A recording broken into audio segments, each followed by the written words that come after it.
guys, Rizal here. Welcome back to my channel. I mentioned on my previous Q&A video kasi hindi ako naka-upload ng Q&A video last week. Na-busy ako. So this Q&A is 1 week late, pero that's okay. I'm still doing it. That's why I'm here. This video is gonna be like a story time video. I'm gonna tell you guys my experience and all that ish. Tapos, I'm gonna go through the questions and see kung meron ako mga questions na hindi na-cover sa story time ko. So yeah, that's the ganap. Oh, by the way, if you haven't watched my story time yet, yung story time namin ni Dan or love story, I'm gonna link it below para makita nyo kasi I did mention a little bit about the website on that video. So yeah, I suggest you watch that first before you watch this video. Before ako mag-start sa actual story time video, I just wanna say I'm not doing this video to tell you guys to sign up and look for your forever sa website na yon. No, share ko lang yung experience ko. And sa mga babies right there, 18 years old and below, please be careful. Well, not just for 18 years old and below. Please be careful sa website na yon. Nothing really crazy happened to me. Like, I'm still alive and kicking. Pero just remember, you cannot trust anybody. So,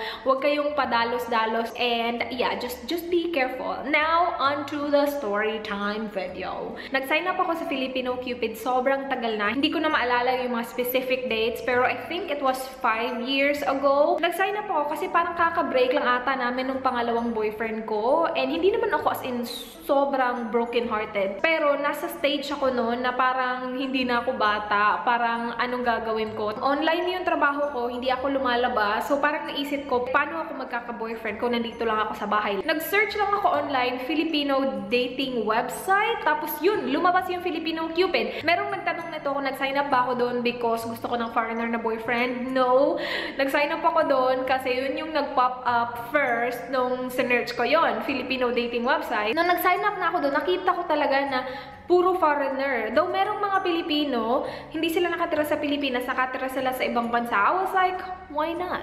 Doon tayo sa mga nakatira sa ibang bansa na Pilipino. Why not, diba? I don't really remember kung anong mga nangyari talaga specifically nung first kasi sobrang tagal na nga nito. But first few days, as in sobrang nag-check talaga ako sa website every single day. Kasi diba, may mga minamessage ako and then I go back to the website just to see kung merong nag-reply. And I don't remember talking to a specific person nung first few days ko though. It was just like, parang sinasanay ko yung sarili ko sa website, like how it works and all that ish. And also, hindi ako nagbayad at all. Like, alam nyo naman ako, sobrang kuripot ng ate nyo. Okay lang na hindi ka magbayad as long as yung kinakausap mo or as long as yung nagme-message sa'yo, meron siyang premium account. Not necessarily premium, pero meaning nagbayad siya. Meron kasi sila, di ba, parang membership na silver or whatever, gold, platinum. I'm not even sure. Kung wala kang membership, I believe you're called standard. So, I was standard. I stayed standard for 5 years. Like, hindi ako nagbayad at all. As long as nagbayad ng membership, yung kinakausap or kakausapin ko, I can see his message and we can still talk on the website. If yung lalaki hindi nagbayad, I'm not sure kung how much yung babayaran, pero kung hindi siya nagbayad, like, wala siyang pera, nakakaloka, huwag mo siyang kausapin, joke. Pero, you know, dapat yung lalaki yung magbayad ng membership para magkausap kayo, hindi yung ikaw yung magbayad. First few days, sobrang active ko hanggang sa alam ko na how the website works and all. Hanggang sa dumating sa point na hindi ko na check araw-araw kasi naging busy na ako sa trabaho and parang na-realize ko, parang hindi ko naman kailangan ng lalaki. Like, kailangan ko ba talaga ng lalaki? No. Hanggang sa, like, check ko na siya once a week, hanggang sa once a month na lang. Tapos may mga time talaga na parang it will hit me na, hey, single ka? Ano nang ganap ng buhay mo? Wala kang boyfriend, ganon. May mga time na ganon na napapabalik ako sa website tapos mababasa ko yung mga new messages. So yung nakalagay sa profile ko is parang 20 to 30 years old yung gusto kong kausapin. Meron kasing mga preference na ilalagay mo sa profile mo. And yung akin, yung age dapat ng lalaki is 20 to 30 years old kasi nga I was like 20, 21 din. Makakatanggap ka pa rin ng mga messages from people older than your preferences. Hindi naman binablock ng Filipino Cupid yung mga 31 years old sa profile mo. You know what I mean? So they still can message you. I just wanna say you will get a lot of messages. Especially galing sa mga mga matatanda na hindi ko alam kung anong plano nila sa buhay nila. I have no idea at all. They will send you a message na parang I wanna marry you and ish like that. And they will look like 70 years old, 80 years old. Parang feeling ko sinesend nila yun sa lahat ng babae. Just in case makatiming sila ng babae na magre-reply sa kanila and sasabihin sa kanila na, yes, I wanna marry you. Let's go marry. Hindi talaga maiiwasan yung sobrang tanda na. I personally do not read messages kapag nakita ko yung picture na sobrang tanda na. Dinidelete ko na lang diretso. But then again, maraming magme-message sa inyo. Please be careful though. Huwag kayong madala and maging masaya agad kapag sinendan niya kayo ng, hey, you look beautiful. Wanna chat? Or something like that. Kasi merong mga pre-made messages yung Filipino Cupid na i-click mo lang yung message na yun tapos yun na yung magsisend sa babae. So, it's not something na sila yung nag-type. So, kapag sinabihan ka, hey, beautiful, like, you know, just be careful. Hindi ko na alam kung anong mga specific phrases kasi matagal na din naman nawala ako sa website. Dinilit ko na yung account ko kasi I found the one. Char. Pero again, be careful. Huwag maniwala agad-agad. Nakakaloka kayo. So, yung ginagawa ko is check ko yung messages ko, right? Siguro out of 10 na messages, 5 doon matatanda na delete agad ako. Tapos, yung 5 doon, parang ine-examine ko muna, check ko yung profile. Yeah, so parang fini-filter ko sila. Char my filter. So, I choose one at a time. So, kapag nakapili na ako, parang ang ganda-ganda lang. Pag nakapili na ako, nakakaloka. Ang dami, ha? Pero kapag nakapili na ako, nire-replyan ko yung message. Tapos, sinasabi ko na I have a Viber. If you're interested, doon tayo mag-usap. Kasi napaka-inconvenient para sa akin na bumalik sa website and refresh and see kung mayroong mga bagong messages. And I don't think they have an app for it to be easier. So, sa mga gusto kong kausapin, binibigay ko sa kanila yung Viber para doon kami mag-usap. Parang text lang, diba? So, nag-uusap na kami sa Viber. Doon muna makikilala kung ano okay ba to or hindi. Tapos, nung nasa Pilipinas ako, hindi talaga ako ganun ka-active. Kasi nga, parang na-realize ko, hindi ko naman kailangan talaga ng boyfriend. Okay na okay naman ako. Tapos, sobrang busy ko din sa trabaho. Tapos, nag-YouTube din ako noon. Nung nag-abroad ako, if you guys didn't know yet, nagpunta ako ng Cayman Islands at saka US. Doon, malungkot ako doon. Tapos, wala ka pang boyfriend. Mag-isa lang ako sa bahay lagi. So, parang malungkot talaga ako. Bumalik ako sa website and I remember may kausap akong isang Pilipino na hindi ko alam kung taga saan siya. Somewhere in Europe. And friends kami and nag-uusap kami araw-araw kasi nakaka-relate siya.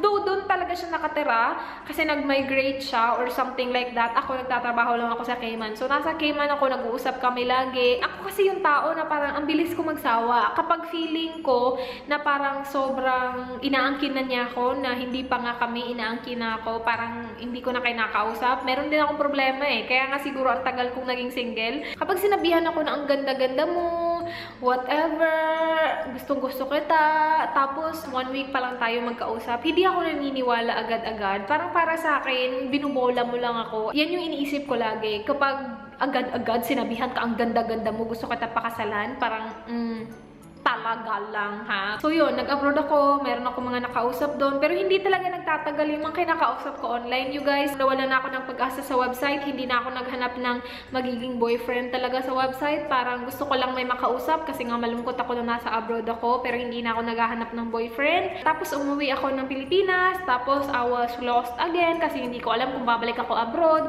or magsistay ako sa Pilipinas. And then, dun ko nakilala si Dan, and buti na lang nag-work. So, sa nagtanong kung si Dan yung first na tao na nakausap ko sa website, no, not at all. Pero siya yung last. So, bongga naman yan, diba?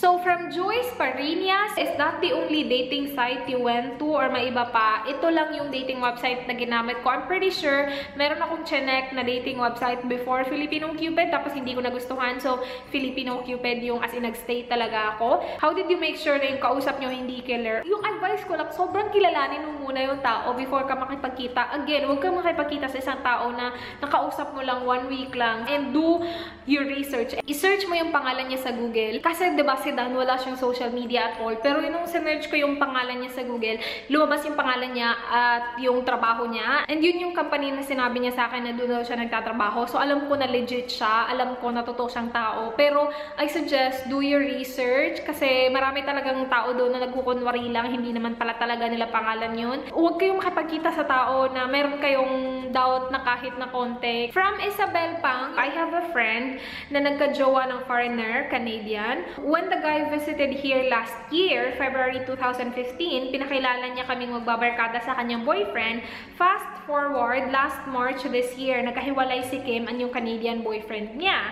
Then, nalaman natin na yung isa pala naming barkada, let's call her Maha, nag-uusap pala sila ng ex ni Kim sa Facebook. And ayon sa reliable sources namin, bibisita ulit ng Pilipinas si Canadian guy this year to visit Maha. Anong gagawin mo sa friend mong ganito if ever mangyari sa'yo to? Kung wala na talaga kayo and wala na kayo for the right reason, like hindi nyo na mahal yung isa't isa, then let the guy move on. Pero I can feel na merong medyo awkwardness between Kim and Maha kasi nga, diba, friends sila.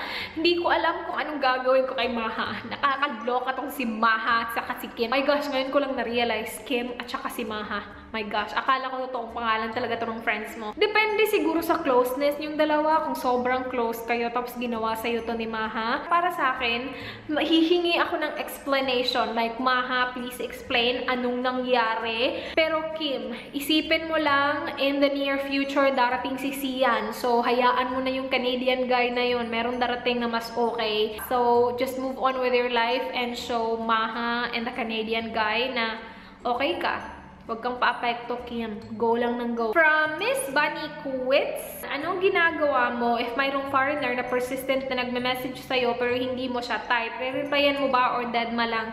Dead ma lang. Basta hindi ko talaga type, dead ma lang. If may interest ka na guy and then interesado rin siya sa'yo, hihintayin mo ba na mag-message siya or ikaw yung unang mag-approach sa kanya? Kung interesado ka talaga, go approach him. Okay lang yan. Okay lang yan. Hindi ako interesado kay Dan at all nung una. Yung purpose ko lang talaga is I need someone to talk to. So, ako talaga yung una nagme-message nung first few days na nag-usap kami or first few weeks, whatever that was. Yes or no? Na-reject ka na ba sa dating site? Or nag-message ka tapos walang respond mula sa kanya, scene zone? Yes, of course. Maraming beses na. Ako kasi, as mentioned on my previous storytime video, nag-message ako sa maraming tao. Kapag bet ko yung itsura mo, nabasa ko yung profile mo, okay naman, i-message ka ta, sasabihin ko sa'yo, hey, if you wanna talk to me more, this is my Viber and all that ish. Meron din mga tao na hindi bumabalik sa akin sa Viber ko. From Jennifer Eugenio, hindi ka ba natakot at first na gamitin yung dating website na yon? Kasi of course, not all people are nice, you know what I mean? Of course, hindi naman as in sobrang natakot. Kasi nga hindi ko naman in-expect na foreigner pala yung mga nandun, nakakaloka. From Pinky K-pop, meron siyang 3 questions for me. Number 1, what are your thoughts about teenagers who enter websites like that? Para sa akin, gawin mo kung ano yung gusto mong gawin as long as mag-ingat ka lang. Kasi, again, I can't tell you what not to do and what to do with your life. As in, sobrang mag-ingat ka. Huwag pa dalos-dalos, huwag padala sa emosyon. Pag sinabing ang ganda-ganda mo, huwag maniwala agad. Gusto kitang mapangasawa, gusto kitang whatever, huwag magpadala agad. Kasi ang daming magsasabi sa inyo yan. And malalaman mo naman yan, pag nagtagal ka na sa website, malalaman mo na yung iba talaga, walang kakwenta-kwenta. Mas sasabihin ka lang na maganda para masabi lang. Number 2, how did you find Mr. Bear? Hindi siya yung boyfriend material nung unang nag-usap kami kasi alam ko nga na hindi siya interesado sa akin. I already mentioned this on my previous storytime video. Pero yun yung nagustuhan ko kaya kinausap ko siya. Kasi hindi ako naghanap ng boyfriend noon. Gusto ko lang talaga may makausap kasi I was kinda lost. So, yung first impression ko sa kanya, gusto ko lang talaga siyang kausapin. And gustong-gusto ko yung honesty niya. Kaya sobrang na-enjoy ko siyang kausapin noon. Number 3, is it worth it to make an account then wait? Para sa akin, sobrang worth it na gumawa ako ng account. Sobrang thankful ko na gumawa ako ng account kasi diba doon kami nagkakilala. As in, I'm so happy na naghintay ako ng ganun katagal. Kasi you guys, sa website, sobrang daming lalaki na gusto makipagkita sa'yo. Lalo na yung mga lalaki na nasa Pilipinas na gustong makipagkita sa'yo. And here's a thing. thing. Sa akin kasi, kapag nag-start na sabihin sa akin ng lalaki, lalo na kapag alam ko na nasa Pilipinas na siya, and sinabi niya sa akin, gusto kong makipagkita sa'yo, gusto kong pumunta ng Cebu para makipagkita sa'yo, I stop talking to them kasi I don't wanna see them. Ayoko magkipagkita sa kanila sa Pilipinas at all. So, medyo madami rin ng lalaki na hindi ko kinausap after nila sinabi sa akin na pupunta ako ng Cebu para magkita tayo. So, para sa akin, sobrang worth it talaga na nag-wait ako ng bongga, hindi ako nagpadalos-dalos kasi Mr. Bear came along and now we're here. There. Yeah. Hi to Jella and sa kanyang friend na si Angelu. Thank you so much guys for watching. How was your first interaction? Awkward ba? Hi, hello lang, ganun. Lahat ng mga tao doon, tinitreat ko as kaibigan ko lang, like nothing more. So, para sa akin, sobrang normal lang. Hello, hi, what do you do? Like, what do you do for a living? And ish like that. Where do you work? Yun talaga yung una kong tinatanong kasi gagawin ko na yung research ko agad-agad, diba? Just to see if legit sila. When was the first time you Skyped or video chatted? Kasi I met guys online, kaya lang nahihiya ako, natatakot ako makipag-Skype and all that. Ako hindi ako natatakot kasi I want to know kung totoo ka. Like, yung picture na pinakita mo sa website is yun ba talaga yung mukha mo? Sinasabi ko talaga, can I see you? Like, gusto ko makita yung mukha mo para ma-sure na ikaw talaga yan. Like, huwag kayong matakot na ipakita yung mukha nyo. Kung ayaw niya sa mukha mo, then move on. Ang daming lalaki dyan. Kapag nakipag-Skype ka, huwag mong isipin, oh my gosh, baka hindi niya ako magustuhan. Yung isipin mo, kailangan mo makipag-Skype para malaman mo kung yun talaga yung mukha niya. So, yun. From Anna Marie hindi ka ba natakot or hesitant na first time yung mag-meet ni Mr. Bear? Hindi naman kasi natakot. Kinabahan ako, yes. Kasi hindi ko alam kung ano yung mafe-feel ko towards him. Yun, yung story time ko. And I just wanna correct myself. Kasi last Q&A video, I said na yung phone ko is 32 gigabytes, wala palang 32 yung iPhone. I have the 64 gigabytes. Tinignan ko siya sa settings ko. Natawa ako kasi may nag-comment doon na baka akalain nila China yung phone mo kasi wala namang 32. Hindi ko naman alam. Basta alam ko, hindi siya 16. So, akala ko naman 32. Pero 64 pala siya. Saan mo ba makikita yun? Ewan ko ba? Saan nakikita about phone? Where are you though? So anyway, that's it for this week's storytime and Q&A video. Hindi ko alam kung anong topic natin next. Pero guys, leave your questions below with the hashtag AskRace para ma-answer ko siya next Q&A video. And I hope you guys enjoyed this video. Please do not forget to hit the like button if you enjoyed. Please don't forget to subscribe as well. It's the red button down there para ma-notify kayo sa videos ko daily. And yeah, I hope you had fun. I know this video is long, but I hope to see you guys on my next one tomorrow. Do not forget to get bye!